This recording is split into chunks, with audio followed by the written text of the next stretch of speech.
Hello, my name is Soleil and welcome back to my channel. So today we're going to be doing the mid-year freakout tag. This is a classic. I think I've done it like maybe 3 times on my channel the last couple of years. If you don't know what the tag is, I'm basically going to be talking about all of my thoughts about all the books that I've read this year, and I've just hit 50 books read, so I think it is the perfect time to talk about my thoughts about everything that I've read this year. So we're going to be talking about the books that surprised me, that disappointed me, that excited me, that I loved, that I hated, all the things, and all the books that I need to read for the latter half of this year. So without further ado, let's get into it. So first, before we get started, I should say I'm doing this tag in reverse order. I got this idea from my friend Jade at Jade Juniper because basically the tag starts off with like the first question being, what was your favorite book? And we like to save that kind of suspense for the end of the video, and it just felt like so much more of a natural sequence doing it in reverse order. So I'm taking a tip from Jade and doing it backwards. So first, let's talk about all the books that I need to read before the end of the year. So I have quite a stack because every time I added one, I had to add another one.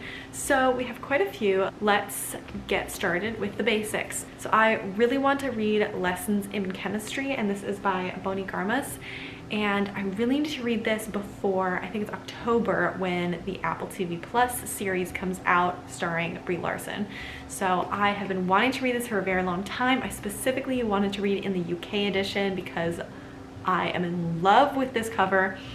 I've heard so many amazing things. I'm so excited for the TV series. I haven't looked at the actual trailer yet. I've just seen the first look photos. And I talk about the adaptation a lot more in my book to screen adaptations for fall 2023 video, so definitely check that out. Next, I have Threads That Bind, and this is by Kika Hatsopoulos. And this is a buddy read with my friend Lexi from Alexandra Roseland, and I just am about to start this week, so I'm really excited. I've been meaning to read this for quite a while, since it came out, and now it feels like the perfect time. I just finished another book, so I need to get started in this. This is basically a kind of a little bit more modern, I think, myth retelling that focuses on the 3 fates. There's also wraiths that are set loose in a city. Someone is, and it's a little bit of like a murder mystery investigation, but then with the fates involved and some Greek mythology tied in. It sounds amazing. I can't wait. Next, I have this absolutely gorgeous edition of The Adventures of Amina Al-Sarafi, and this is by Shannon Chakraborty. She also wrote the Evabad series, the City of Brass series, and I really want to read this. I love her writing style. I think she really creates really immersive worlds. This is about a seafaring pirate that I think was about to go into retirement, but then is kind of brought back and convinced by a prince, or to save a prince, something like that. It sounds great. It's beautiful, it's gorgeous. I think this is exactly the ticket I need to get back into my fantasy reading. We also have The Witch King, and this is by Martha Wells. Martha Wells also wrote that like short story series about like a droid killing robot. I think it's Red Alert, I think was the first one. And I've heard amazing things about that series, and I really want to read that one as well. And this one just came out. This one also, beautiful edition. This one sounds so good. I really want to read this. This is about a mage who utilizes pain magic and is imprisoned, and something about him possibly being a demon. Is that correct? Sounds great. And then really quickly, I really want to get to One for My Enemy by Olivia Blake. This is set in modern day Manhattan. It has rival witch families who are kind of trying to control their own criminal empires in Manhattan. It has dark academic vibes. Sounds amazing. And then lastly, for the books I need to read before the end of the year, I have Carrie Soto Is Back, and this is by Taylor Jenkins Reid, and I am like halfway through this and I was having a good time. I was enjoying it. I love Taylor Jenkins Reid's writing style. I think this one's really interesting. I know nothing about tennis. I don't really care about tennis, but this makes me care. So I just need to finish it. I think it's great and I need to finish it. I think the title of Most Beautiful Book is very difficult to give. I have so many books that I think would fit this, but I'm really trying to condense these categories to just be one book per category. I fail at most of the categories, but for this one, I think the prize should go to Really Good Actually by Monica Hasey. I think this cover is stunning. I think it's emotional. I think it really captures the essence of the book. I think it really draws the reader in knowing what kind of book this is, and it's very much this kind of book. I ended up not really enjoying how it was done. This ended up being a 3-star, but I think the cover really encapsulates the book overall, and I think it's a beautiful cover. It's emotional. I think this takes the cake. All right, books that made me happy. This is a tough one because this isn't like, I have my favorite books. I have the best books that I read this year, but then the books that made me happy are, they kind of like overlap with best books, but best books also have to have like an additional element of like, they made me happy, or they made me not necessarily happy, they made me feel something, they made me feel attached to the characters, but they also had like storytelling elements in there. So happy books, I felt joy. I felt a need to keep reading out of joy and love. So I think The Bodyguard by Catherine Center. I was really excited. I was really happy reading this. I felt a lot of like happy, goofy feelings. It was fun. It was a good time. This one is about a woman who's a protection agent, and she has to protect this really famous actor who has stalking threats against him, but he doesn't want his family to know that he has a stalker because there's been like some things in the past, and he doesn't want his family to worry and to add stress to an already like difficult family situation with his mother having cancer. So she pretends to be his girlfriend, and they go out to his family's ranch, and she's protecting him, but they also have to pretend to be in love. So this one's really fun. I really enjoyed this. Next, I would say that the Goldie Vance graphic novel series brought me much joy. So I've only read 3 so far, I think. I have 5 of them. I still need to read the other 2.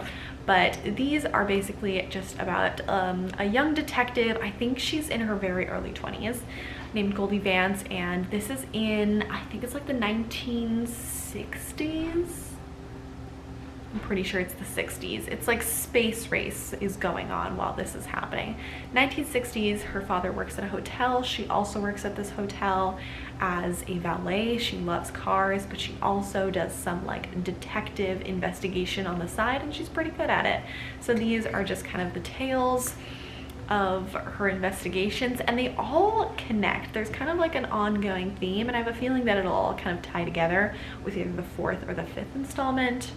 We shall see. And lastly, I have Cheer Up, Love, and Pom Poms. So I don't have the physical version of this. I read this digitally. I've been meaning to read this for a while. This is just a really sweet story about 2 young girls in high school, and they both are on the cheer squad. One has been on the cheer squad for a while. She's a transgender girl, and she's been kind of dealing with some things with her team trying to support her, but not really supporting her in the way that she needs and what makes her feel comfortable.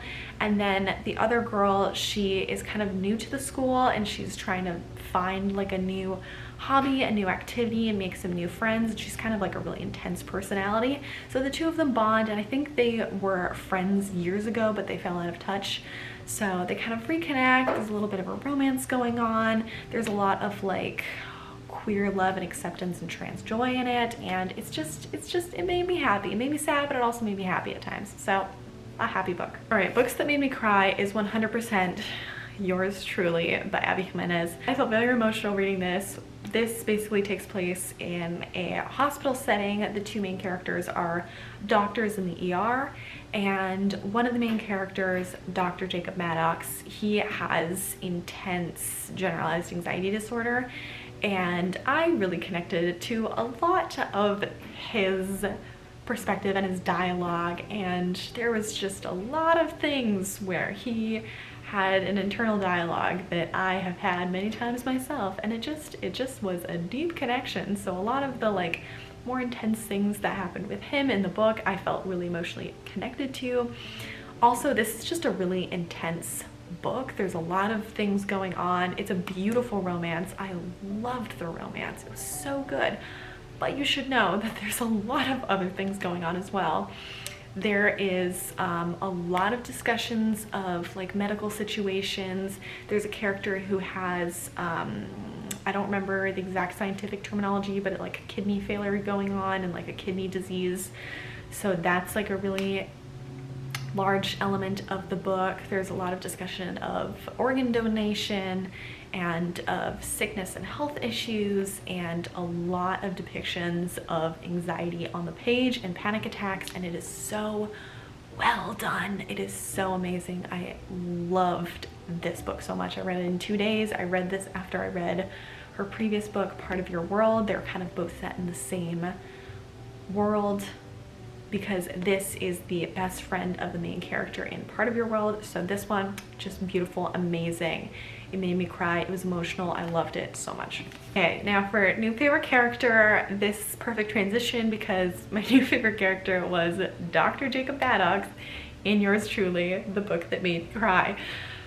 Love this book. So as I was just talking about, Dr. Jacob Maddox just had a lot of things in common with me, and I just felt really emotionally connected to him as a character, as a person. He just felt really real, and he's just a little peach, and I want to hug him, and I feel like we would be best friends and possibly lovers. And I just, favorite character, I love him. Okay, biggest surprise is definitely The No-Show by Beth O'Leary.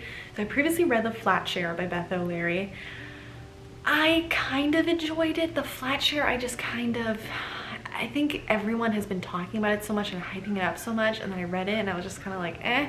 And like both of the characters were like really annoying to me, and I just like didn't connect with them at all in The Flat Share, which you don't have to connect with characters, but they didn't feel like very believable to me. I don't know, I just didn't enjoy The Flat Share that much, but overall I liked the concept. I liked Beth O'Leary's writing. I just kind of hated her characters. So then I basically was not doing well at all in July. I had a very large load of summer classes where I had a full credit load, but instead of 15 weeks to do the classes, I had 6 weeks. I was not doing well. So my friend came over one day when I was not doing well, and she also brought over The No-Show, but she brought over her copy, which is the US edition. I ended up buying myself the UK edition after I read it. She was like, here, read this book. And I was like, okay. So I read the book, and I enjoyed it a lot more than The Flat Share. I liked the characters a lot more. I thought the storyline was really fascinating. I thought it was really interesting what they were doing in it. And I was like, okay, I like this. It's just The Flat Share. I just didn't like the characters, but really enjoyed this. Going to read more of Beth O'Leary's work. I already did read more of Beth O'Leary's work. I read The Switch, also enjoyed it. So this was just a surprise. Okay, biggest disappointment, I have 3. So first off, I have Spoiler Alert by Olivia Dodd. So I was really looking forward to this. I was excited about this. I started reading it. My God, did I hate this book. Oh my God, it was trying to do great things, and I feel like it directly like opposed itself in trying to do those things, and there were just too many moments that I was cringing, and it was just like no, but I pushed myself through it. I finished it. I might still read the sequel. I already bought the sequel because I thought I would really enjoy this, and I was really enjoying this the first like 30%, and it went downhill and it crashed after that. So this is a romance story about a woman who, maybe she's a geologist. I don't even remember what she does. I hated her. She's like, she works in some kind of profession, obviously. And she writes a lot of fan fiction in her free time. The other character, he is an actor, and he's an actor on the show that she writes fan fiction about, but he also writes fan fiction about himself on his own show. A little weird, but he didn't like the ending that they were writing, so he started writing his own fan fiction. That's basically where the story starts off.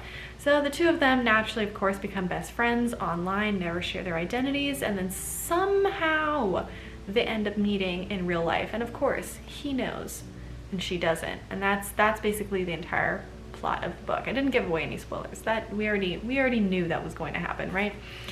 So I already dislike the miscommunication trope. I already dislike it. And it's already in so many books. So that already kind of set me off. And I was like, God, why? But also, like, he's trying to be like really caring and supportive, and I feel like he's doing the exact opposite in many times. This book also covers a lot of topics about fat shaming, which I think is a really important topic, and I think it needs to be discussed more in literature. And I think like the way that it covered those topics was decently well, I think, but the rest of the story just brought it all crumbling down. It's like, ah, God, like they had no chemistry. No chemistry. Why were they in love? I don't understand. And like there was just like a lot of, there's just so much going on. There was also like toxic family members, and then like all of this outside drama. And I just hated the characters. They just had nothing. Like they had the fan fiction, but I'm not even much of a fan fiction reader either, so I feel like this entire book was a disconnect for me. And I enjoyed her writing style. It's just the entire plot and the characters and everything else that I hated. Next, another major disappointment was the friend zone. So as I previously was talking about, Abby Jimenez, I love her. I love her writing. I love her books. I read Part of Your World and Yours Truly, loved them both, decided to read her backlist. So this is the first book that she wrote already. Disclaimer there. The thing is, the writing style is great. The plot is pretty good. There's just a couple missteps. And one of those missteps is like kind of the final point of the book, so I can't really give that away in a spoiler. I think I will make my own like review of it maybe and post that if you'd be interested. So I can't give that away. It's just the way that it ended. You were like, why? Like it just, that's all I can say. Also, it's just, the book is, so just the main love interest, the guy in this, he's like ex-military who works as a firefighter now, and I'm not much of a fan. And him and all of his bros are all ex-military, all working at the fire station now, and that just kind of rubbed me off. There's a lot of masculine energy, which is just not really for me. I was just like present throughout all of it, and that was a bit much. And that was like the main thing that was rubbing me wrong, and then the way that it ended. So like the rest of it I thought was great. There's also like, by the way, go into this knowing there is death of a loved one, and there's a lot of grief, and there is like traumatic brain injury that's discussed at one point that happens. Yeah, so know that going in. This isn't just like a happy fun time. There are some intense things that happen as well. It was also just a little too long, and there was like a little side thing that happened that really annoyed me. It was just a disappointment, you know? And then lastly, for the disappointing reads, Convenience Store Woman by Sayaka Murata. This just really let me down. So many people had been talking about this. This has so much acclaim. It's had so many amazing reviews on it. So I was really excited. It's also very short, so it was the perfect thing for me to get while I was visiting my family in Germany over the holidays. I hated this.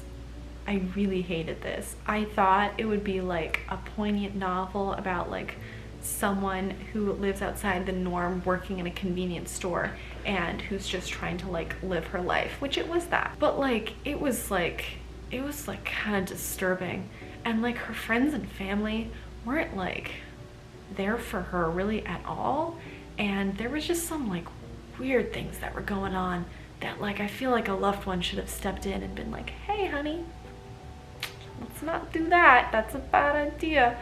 And just like the way that in 60 pages you can be really yeah, this one was not for me.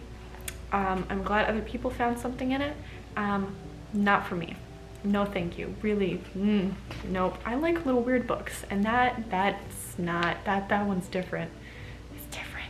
All right, my most anticipated releases. I have two. So first, I have A Study in Drowning by Ava Reed. That's coming out very soon, and I'm very excited about it. Let's find a synopsis because I don't remember what it's about. So this is about a woman who heavily believes in fairy tales. She's been haunted by visions of this fairy king since she's been a child. She's absolutely in love with this one book that she keeps rereading over and over again. Then she decides to compete in this contest where she can design the house of the late author who wrote this book that she's been absolutely entranced with. And when she goes to this like late author's property, she's trying to like build up this legacy of this author, and she meets a rival student trying to do the same there, and that's kind of where the story unfolds. It sounds kooky, it sounds magical and mystical, and I'm all here for it. And then we have Library of Shadows. So this is about a haunted school out in the country. No one dares to stay in the library after dark. And this young woman enrolls in order to try to find a connection with her previously deceased father. But then she finds a ghost, and this ghost tries to frame her for taking a rare book for the library. And this leads her into finding the secret hidden passageways in the library and finding out that many students have been lost in these passageways. Sounds so good. Can't wait to read that one either. Now there are 3 new releases that I want to read as soon as possible. The first one is Hello Stranger.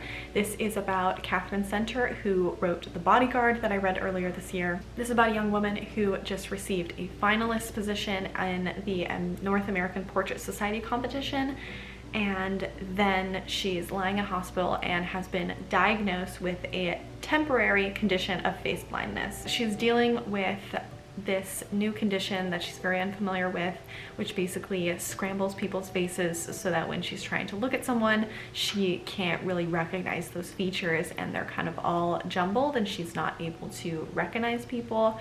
But then this story is also a love story, so we shall see how that unfolds. Then we have Old Enough. So this is about a young bisexual woman who's pulled into a new sense of community and loyalty to a friend that she's outgrown. She's figuring out this new identity. She has a crisis of confidence when one of her friends announces something major in her life. So this novel explores queer love, community, and also very important to note that it does explore what it means to be a sexual assault survivor. So keep that in mind if you are also interested in reading as well. And I cannot wait to read this. I hope this is everything that I wanted really good actually to be, because we shall see.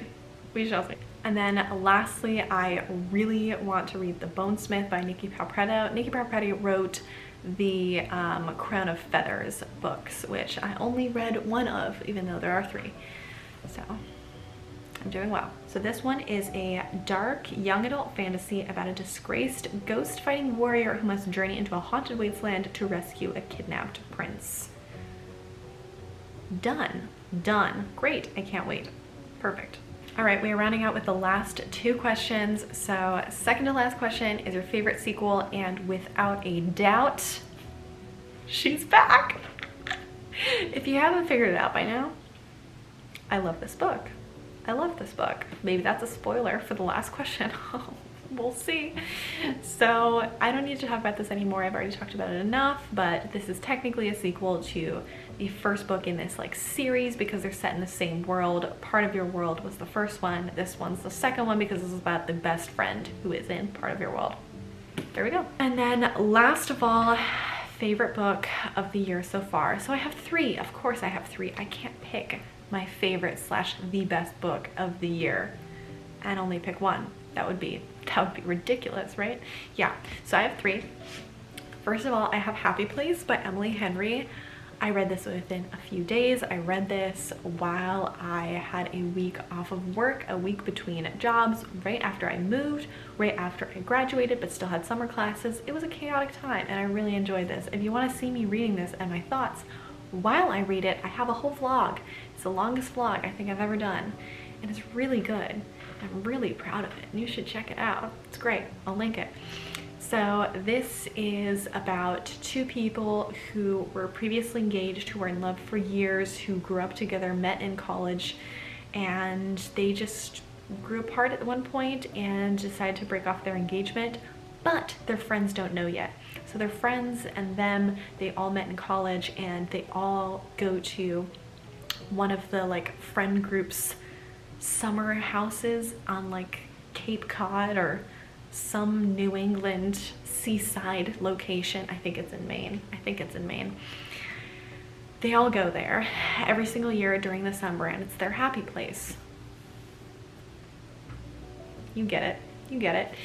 And the friends don't know yet, but also there's so many exciting things happening in the friend group, and these two, they don't want to kind of break the magic of this summer, so they decide to pretend to still be together so that it's not weird and awkward, and they can all stay together and have a joyful time, and who knows what'll happen. Amazing book. Loved it. Next, I have Sea of Tranquility by Emily St. John Mandel. I loved this. This was my anticipated release for last year, and I didn't get to it until literally the beginning of this year. This was amazing. This is kind of like, it is technically kind of time travel fiction in a way. So it takes place in multiple different time periods. There's kind of a time traveling element going on. There's a mystery that you're trying to figure out as the book unfolds. And I really can't tell you like what the plot is, because it just doesn't make sense until you're reading it. So there's just kind of like these 3 different things going on. And as the story progresses, there is like a weird incident that happens in each of these timelines, and you're kind of piecing it together along with the characters as the story goes on. It's phenomenal. It's amazing. I loved it. And then, of course, how would you know what my third and last final best book, favorite book of the year is? Oh my god, it's back. Yeah, so I loved this book. I've said so many words on it already. I loved it. A story was amazing. I loved the characters, really connected with the characters. It was funny. It was heartfelt. It was like an emotional journey, but there were so many moments of like happiness and joy, and it was such a powerful read, and I loved it so much. My god, great book. Okay, that was it. If you've stayed with me this long and listened to me rant about all of these amazing books, please put a flower emoji of your choosing below. And if you don't have access to emojis, write flower in parentheses, or just say the word flower to let me know that you're there and someone watched to the end of this. That would be really nice. I'd really appreciate that. Anyways, let me know what your favorite book of this year was, or your most disappointing or surprising book of this year. I would love to chat in the comments. I'd love to know what books I should be reading for the latter half of this year, so please let me know, or what books to possibly avoid, let me know.